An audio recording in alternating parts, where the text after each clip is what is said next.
Hi, this is Ben Poole for Finextra, and today I'm joined by Nick Sandall, who is co-head of Financial Services EMEA for Deliotte. Nick, thanks very much for being here. Thank you, Ben.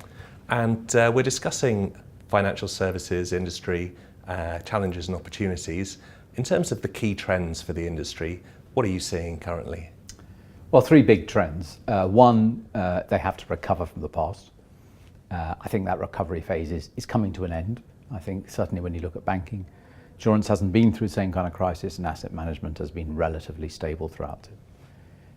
Second thing is they have to deal with, some of them, the reputation they carry forward from the crisis of the past. So for the banks in particular, they now have to deal with their reputation. What is their role in society? Where are they going to stand?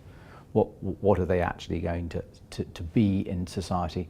And how are they going to restore trust in the eyes of their customers? Because customers say in every feedback they don't trust the financial institutions. And thirdly, as importantly, they now have to deal with new entrants. And those new entrants are coming in because they always do at the end of a crisis period, because they see opportunity. Because the older, slower organisations are going to find it harder to change as rapidly as they might need to with the available technology. And what are some of the major challenges impacting the industry? Well, Ben, let me give you three challenges. I think challenge one is restoring their reputation.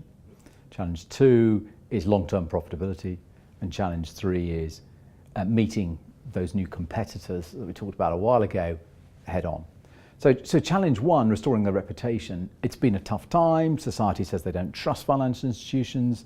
They've got to come back with something that is meaningful to the customer, because the customer can be attracted by the new competitors. The brand is not strong enough. Challenge two is profitability. Really, their economic returns are too low against the historic norms. They had high teens in the boom years, and you could argue boom years inflated by inappropriate sales activities, etc. But the real reality is their marginal return today is lower than the cost of capital. So they have to restore that, and that's a mixture of cost cutting, etc. And challenge three is the new entrants will exploit, and rightly so, the opportunities that the new customers want, their expectations they get from other service providers in the rest of their lives. They're expecting financial institutions to deliver the same. That's a very big challenge for the major institutions, and something they have to face up to very quickly. So what strategies can companies deploy to further their growth, for example, through digital transformation? Well, I think the digital agenda is, as you rightly point out, is one of the things that can help. It can't really fully restore the reputation. It probably can do a lot for return on equity in the long term, whether you call it digitization, straight through processing of 10 years ago. Ultimately, you're trying to ensure that you generate a suitable economic return for the risks you take on as a financial institution.